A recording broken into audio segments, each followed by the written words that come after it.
to race.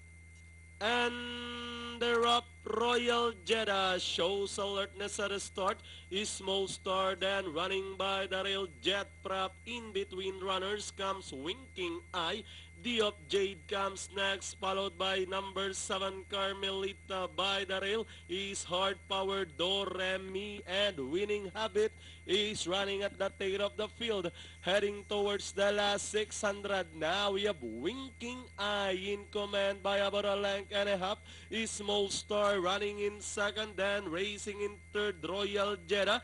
Jet Prop running by the rail, then comes Diop Jade, and moving up is Hard Power.